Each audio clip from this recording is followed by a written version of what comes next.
Hello, my name is Heewon An, and it is January 2026 right now.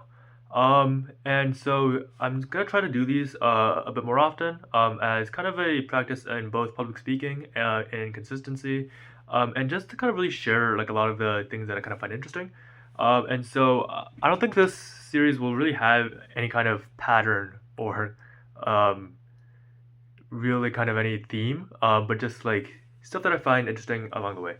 Cool. Okay. So day one. Today's topic is Rome and Persia, right, or the Roman-Persian Wars. And so why Roman? So number one, why Roman Persia? Just some context, and why I think that this moment right now is actually a very important moment to learn about Roman Persia. Cool. Okay. So a bit of context. So everybody knows about Rome. So Rome, obviously, so it starts from Italy. Starts from Italy, right? So there's that famous story about Remus and Romulus, two brothers who kind of found the city. Romulus kills Remus. He names the city Rome, and then he founds the city of Rome on seven hills, right? So there's the famous seven hills, and there's this one hill called the Palatinate Hill, which is where we get the word palace, right? Because that's where the palaces were. So that's pretty cool.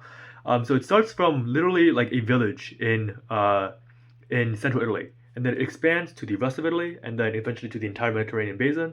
And then at its peak, under the Emperor Trajan, it actually spans from Scotland all the way to Iraq, right? So literally from the very, very edges of Europe all the way to the Middle East.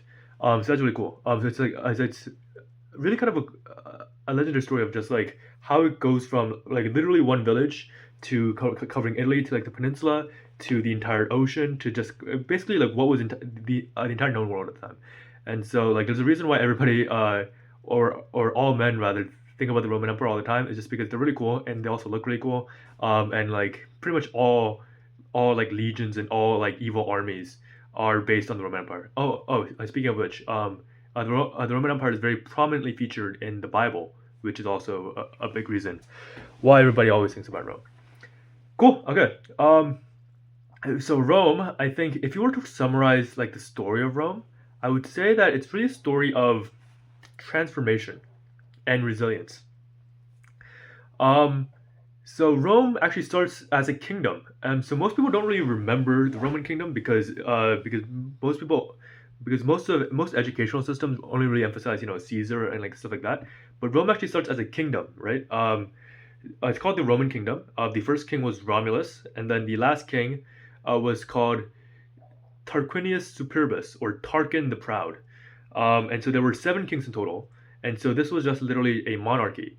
But then Tarquin the Proud is overthrown by this guy named Marcus Junius Brutus. And by the way, you don't need to you don't need to remember all these names at all. These are just kind of like uh, uh, random quiz bowl facts. But yeah, so he's overthrown, and therefore the Roman Republic is established, right? The Roman Republic.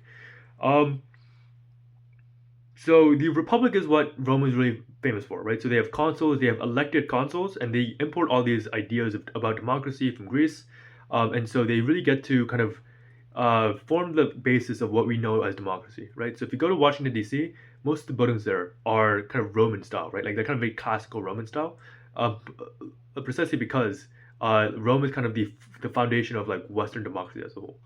But then along comes Caesar. So Caesar, he is a consul, right? So at first he is elected, but then he eventually gets very megalomaniacal. He has very big dreams of becoming a dictator, and he eventually names himself dictator for life. At which point everybody kills him, right? So like a group of his so-called friends kills him. They call themselves liberatores or the liberators from his dictatorship. But Caesar is very popular, right? So he's a dictator, but he's very popular because there's a lot of chaos and civil war in Rome at this time. And so after a few more years of civil war, Caesar's nephew Augustus becomes wins the civil war, and then he becomes emperor. He calls himself princeps or the first citizen or first senator. So not officially imperator, not officially emperor, but he basically becomes the first Roman emperor. And so the Roman Republic, after 500 years, is officially dead, and now it is the Roman Empire with an absolute emperor, and the emperor can basically do anything.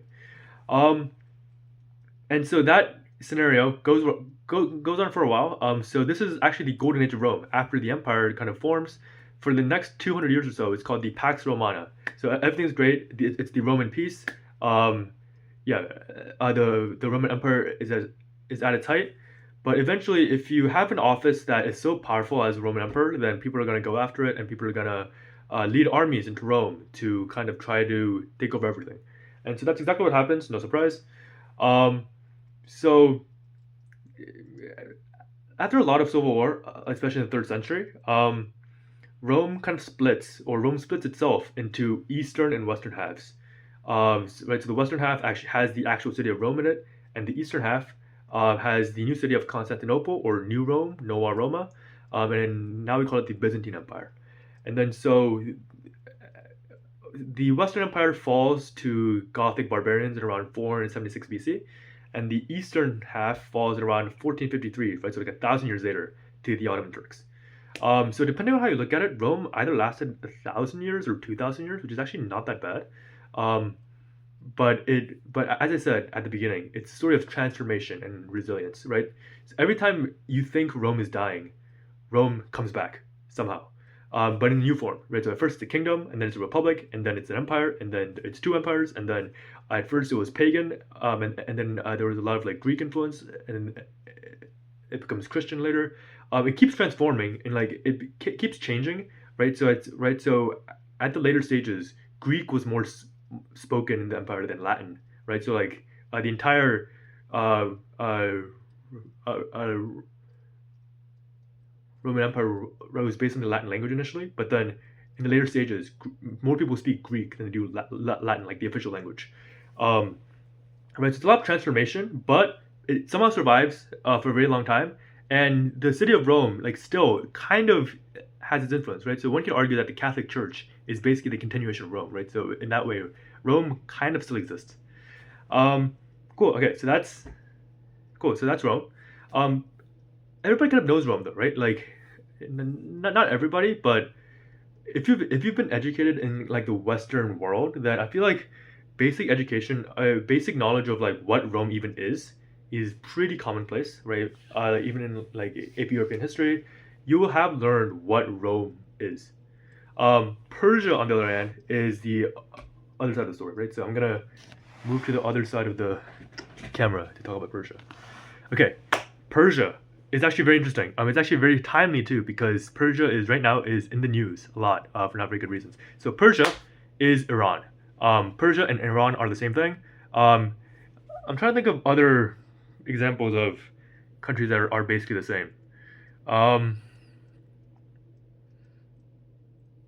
yeah, can you really name any? But yeah, just like Germany and Deutschland are kind of the same thing, even though they're both kind of used. Persia is just another name for Iran, or it's the old name for Iran. It comes from a region of Iran called Fars, uh, and so Fars became Parsi or Parsia in Greek, and so now we call it Persia. Yeah, so Persia is often either not covered in Western schools, or it is very very misrepresented in Western media. So the biggest example of this is in Zack Snyder's movie 300, where the Persians are depicted as all like monsters with like half goat, half human, like half goat, half human, like hybrids, and the king Xerxes is kind of this like bald 7 foot demon. But actually, the Persians are actually normal people, and Persia is actually one of the great civilizations of the ancient world. Um, I can't remember who, but one famous I think Renaissance philosopher called Persians the first historical people, right? So it's really one of the first national identities to ever form on Earth were the early Iranian peoples. So the first, so just like Rome was transformation and resilience, if I were to cover Persia or Iran in a sentence, I think it would be renewal and adaptation. Uh, it's a bit difficult. Renewal and adaptation. Um, so unlike Rome, which kind of kept its basic governmental structure the entire time, Persia went through a series of dynasties that were very distinctly Iranian, but had their own quirks. So the first major one was called the Achaemenid Empire, right? The Achaemenid Empire and this was OG Persia. It was the largest empire on earth at the time. But it also appears in the Bible. It was founded by Cyrus the Second, or Cyrus the Great, who was very generous and merciful to his conquered peoples.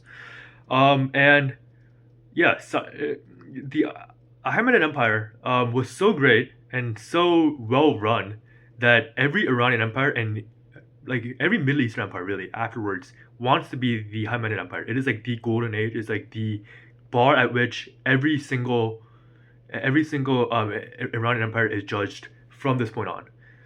And so the Achaemenid Empire was founded, I believe, in 527 BC or around like the 500s BC, and then it is conquered in around 323 BC, I believe, by Alexander the Great.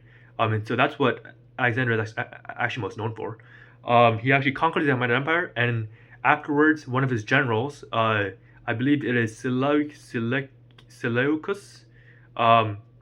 Somebody can correct me on that one. Established the Seleucid Empire over the former territories of the Achaemenid Empire. And so this is a Greek empire, right? The rulers are Greek, but most of the people are Iranian.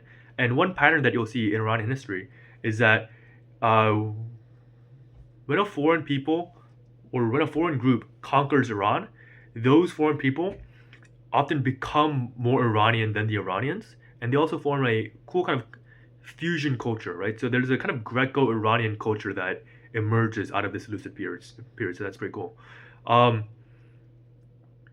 Yeah. So the Seleucid Empire kind of rules Iran for a while, and then these people called the Parthians come up from the north, and they throw out the Greeks, and now we have a new native Iranian dynasty again. So that's around the 200s BC to 200s AD, so about 400 years or so. So that happens for a while, and then around the 200s AD, and yet another new people called the Sasanians or the Sassanids, which is the name of the dynasty, they come along and they establish the Sasanian Empire or the Sasanian dynasty, and so this is the last real kind of native Iranian dynasty for a while, which we'll get into later. But the Sasanian Empire, the Sasanian dynasty, is really kind of the closest Iran ever gets to recreating the glory of the former Achaemenid Empire. Right, so they are not as big as the Achaemenids, but they're very well run. And so they will clash with Rome a lot. And so it lasts from around 200 AD to around 600 AD. The years are not exact, but also roughly 400 years, right? So you'll see that a lot of these dynasties last around 300, 400 years. And so each one is a new dynasty, but each one basically has kind of, they keep part of their core Iranian identity intact, and they are all trying to recreate the glory of the original Persian Achaemenid Empire. Cool. Okay. So that's basically some context as to like what Roman Persia even are and like their histories. But if you look at the cover of this book, right, they are fighting, right? So one is a Roman soldier and one is a Persian soldier, and the reason they were fighting is because Roman Persia fought a lot. For like 700 years, they fought a lot. So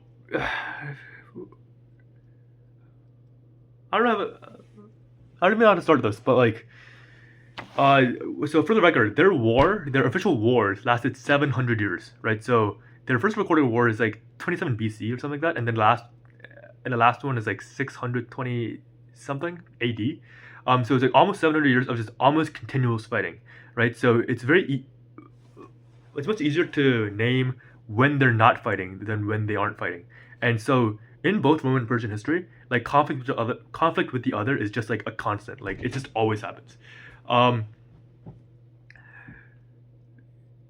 Right. So some famous figures from that kind of were involved in this. So if you remember Julius Caesar, everybody knows Julius Caesar. He was part of the triumvirate, or the three-headed group, right? The group of three leaders of Rome that kind of led Roman politics for the end of the Republic. And so that was Caesar, Pompey, and Crassus, right? So Crassus was also the richest man in Rome at the time. Crassus was actually killed fighting the Persians, which most people kind of glance over. Most people say, oh, Crassus was killed like fighting somebody, but but most people don't really fully register that, oh, this was the Parthian Empire, this was the Persians. Justinian, the famous Eastern Roman emperor, he didn't die, but he also fought a very famous war with the Persians, and he signed a very famous treaty called the Treaty of Eternal Peace, which lasted like 30 years. Um, this happens a lot. Um, this happens a lot. One of the emperors, I believe it's Valerian, was actually he was defeated so badly by the Persians that he was for that the Persian emperor used him as a footstool to get on his horse. Right, it's one of the most humiliating moments in Roman history, where the emperor was forced to kneel to another country's like ruler. Yeah, and so just a lot of back and forth, and a lot of bad blood between the Romans and Persians. But if you fight somebody for that long, then eventually you start to kind of respect them. And so there's a very famous quote by one of the Persian emperors where he calls Roman Persia the two eyes of the world, right? So Roman Persia are the two eyes of the world. So basically, he's acknowledging that, okay, like we are the two most powerful empires, and yes, we hate each other. Yes, we're fighting all the time. Yes, we're fighting wars. But compared to all these barbarians outside of our empires, we are definitely the two hegemons of basically the entire world at this point. Um, and so you can see kind of the development of this weird mutual respect between Rome and Persia. Um, and I couldn't find any quotes from on the Roman side that kind of show the same thing, but I think that just speaks to like Rome's very typical arrogance. It's like, oh, we're Rome, we're the best. Um, but yeah, there's just a lot of fun stories about um,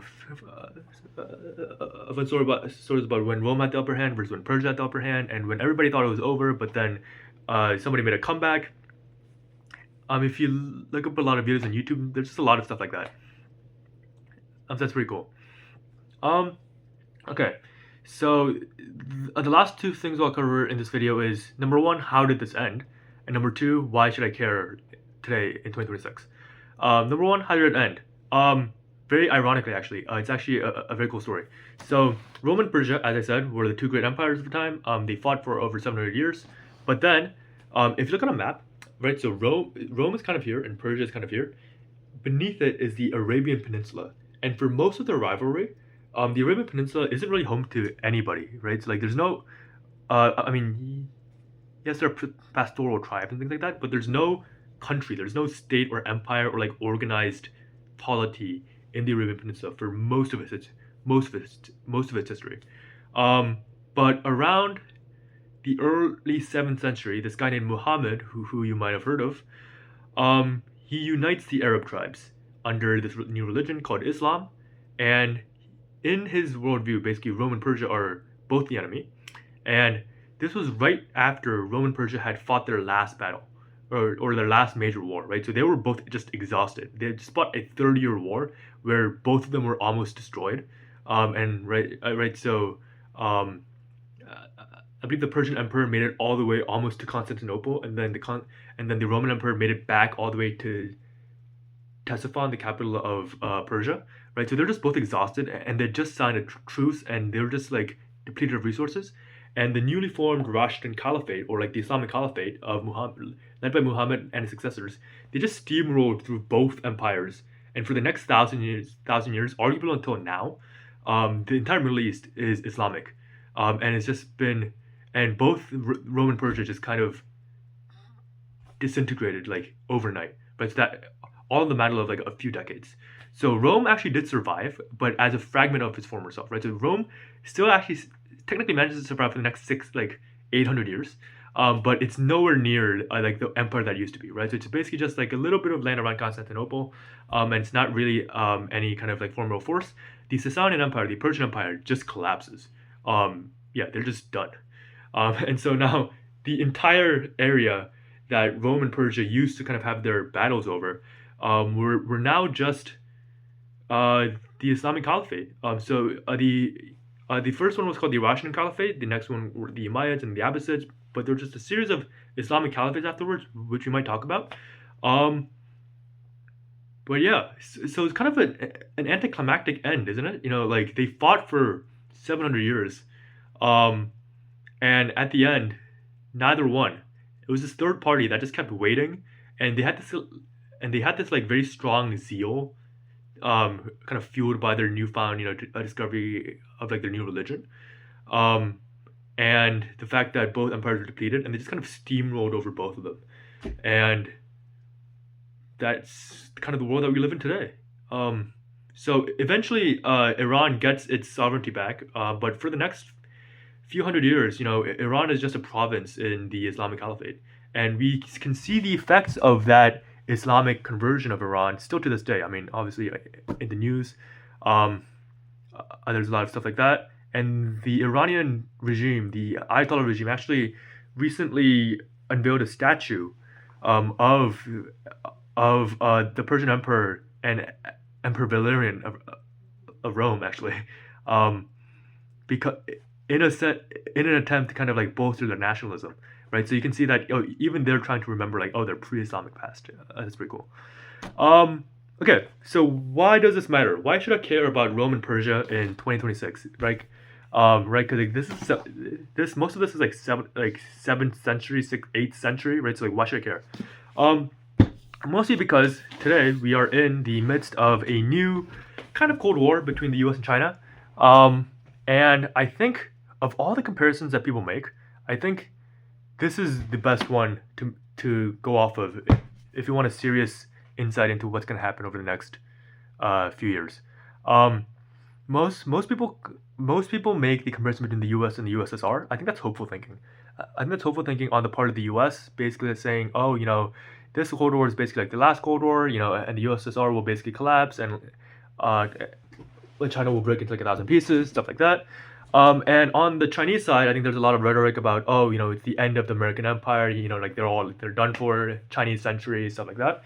I don't think either of them is true. I think it's both the U.S. and China are so strong fundamentally. I think actually that it's gonna be very difficult to really get at the core of what makes them both work, which is what the last Cold War was about, right? Economically, politically, yes, there are a lot of problems, but ultimately they're actually very, very sturdy, and they have a very, very strong foundation.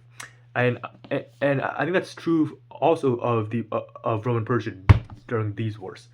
And so what will happen? I think one of the big things is the, it will last a while, and there will be a lot of back and forth. There'll be right, just like Roman Persia. There were a lot of points where everybody thought, oh, Rome is done for, Persia is done for, stuff like that. There was a point where Persia came so close to winning everything that on the Roman coins minted at the time, it said, "God help the Romans," right? Because they were just so desperate for any kind of like salvation and hope, and they were convinced that, oh, Rome is over, Persia has won. On the other side, there were also moments where Rome basically steamrolled their way all the way up to the Persian capital, and basically everybody said, "Oh, Persia is over." I think there will be those moments, but I don't think either of them will really come to pass for the U.S. and China. Right? So like there will be all sorts of sensationalized news about, oh, the U.S. has won, China has won, stuff like that.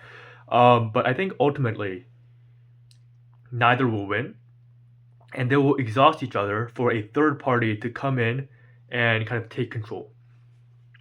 Who will that third party be? I don't know. Right? It's basically we're basically trying to like identify who is the next caliphate. Not in religious terms, but just purely in geopolitical terms, right? Just like the Islamic Caliphate, it just kind of came out of nowhere, united all these tribes, and kind of steamrolled through both like the biggest empires at the time. Like, who will be like that polity that unites all these kind of disjointed pieces and takes on both the U.S. and China at the same time? Who will it be? I honestly don't know. I mean, again, I don't know. People have thrown out ideas, mostly around the Pacific, Japan, the Koreas, like somewhere in Southeast Asia, Indonesia, the Philippines, Australia, stuff like that. Again, I don't want to get too much into like these kind of predictions right now because like these predictions never really bode well. But I do think that whoever kind of bodes their time and waits for both empires to kind of exhaust each other's resources in kind of these very stupid competitions um, will end up being the winner of this entire uh, really this entire era. But again, even the Islamic era didn't last forever, right? I mean, like, there's no such thing as, oh, this empire won and therefore it was peace forever. But I think in this specific time, I think in this specific era, I think we are in the midst of the new Roman-Persian Wars, not the new Cold War necessarily, but the new Roman-Persian Wars. And I think the thing to look out for is who will be the next caliphate, who will be the next power to kind of take advantage of the rivalry between these two great powers, and really kind of have their moment in the sun. Um, cool. Okay, that was a lot. Thanks for listening. Yeah. So I want to do more of these videos. Just kind of number one as a practice of like getting my word thoughts into words. Getting my thoughts into words and kind of like explaining long concepts. And also just because these are really fun, aren't they? There's a lot of really cool books around, right? So I think next time, what should we do next time?